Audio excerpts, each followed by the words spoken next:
दोस्तों, मेरा नाम अनीसा है। मैं एक डॉक्टर हूँ। देर रात ड्यूटी ख़त्म करके घर लौट रही थी। बारिश तूफ़ानी हो चुकी थी और सड़कें खाली थीं। अचानक मेरी गाड़ी ख़राब हो गई। डर के मारे मैंने मदद के लिए इधर-उधर देखा, लेकिन कोई नहीं था। इसी बीच एक नीली कार धीरे-धीरे मेरे पास रुकी। कार से एक अजनबी निकला, जिसके चेहरे पर कोई भाव नहीं था। उसने मुझे गाड़ी में बैठने का इशारा किया। मैं हिचकिचा रही थी, लेकिन बारिश और अंधेरे से डरकर मैंने हामी भर दी। गाड़ी में बैठते ही मुझे नींद की लहर आ गई। जब मैं होश में आई तो खुद को एक अजीब कमरे में पाया। डर के मारे मेरी चीख निकल गई। अब मैं अकेली थी, उस अजनबी के साथ, उस अज्ञात बंगले में। मैंने खुद को बिस्तर पर पाया। कमरा में अंधेरा था और सिर्फ खिड़की से आने वाली थोड़ी रोशनी थी। डर के मारे मैं हिल भी नहीं पा रही थी। धीरे धीरे मेरी आंखें अंधेरे में ढलने लगीं। मैंने देखा कि कमरे में एक मेज और कुर्सी थी और दीवारों पर कुछ अजीब तस्वीरें लटकी हुई थीं। तस्वीरें इतनी धुंधली थी कि मैं उनमें कुछ भी समझ नहीं पा रही थी। अचानक दरवाज़ा खुला और अंदर वो अजनबी आ गया।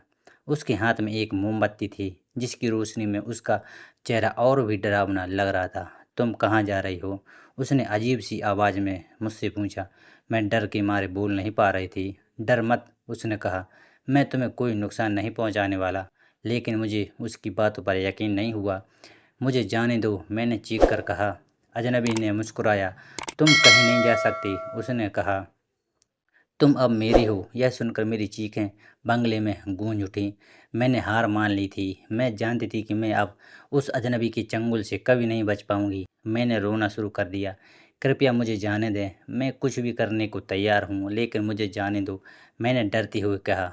अजनबी ने मेरी बात सुनी और फिर धीरे धीरे मुस्कुराया। ठीक है, उसने कहा, मैं तुम्हें जाने दूंगा, लेकिन एक शर्त पर।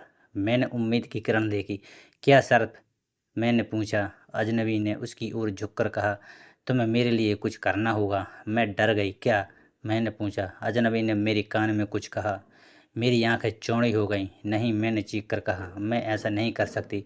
लेकिन अजनबी ने मेरी बात नहीं मानी। तुम्हें करना होगा, उसने कहा। नहीं तो। मैंने धमकी भरे अंदाज में अपनी आंखें मूंद लीं। मैंने हार मान ली थी। मैं जान गई थी कि मैं उस अजनबी के चंगुल से कभी नहीं बच पाऊंगी। मैंने रोते हुए अजनबी की बात मान ली। उसने जो भी कहा वो सब करने को तैयार हो गई। अजनबी ने मुस्कुराया। बहुत अच्छा, उसने कहा, अब तुम जा सकती हो। मैं भागकर कमरे से बाहर निकली। मैं बंगले के बाहर निकलकर भागने लगी, लेकिन अचानक मेरे पैरों तले ज़मीन खिसक गई।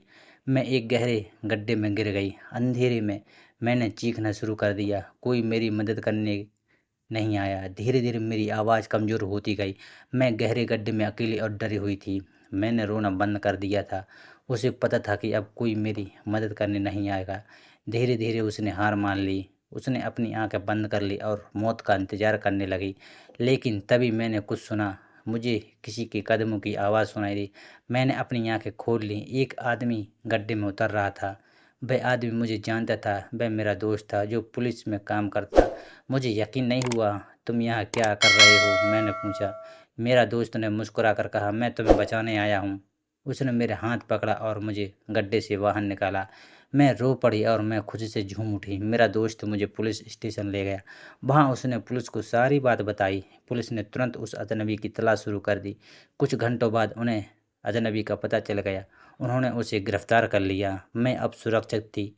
मैंने एक भयानक रात बिताई थी, लेकिन अब वो सब खत्म हो चुका था।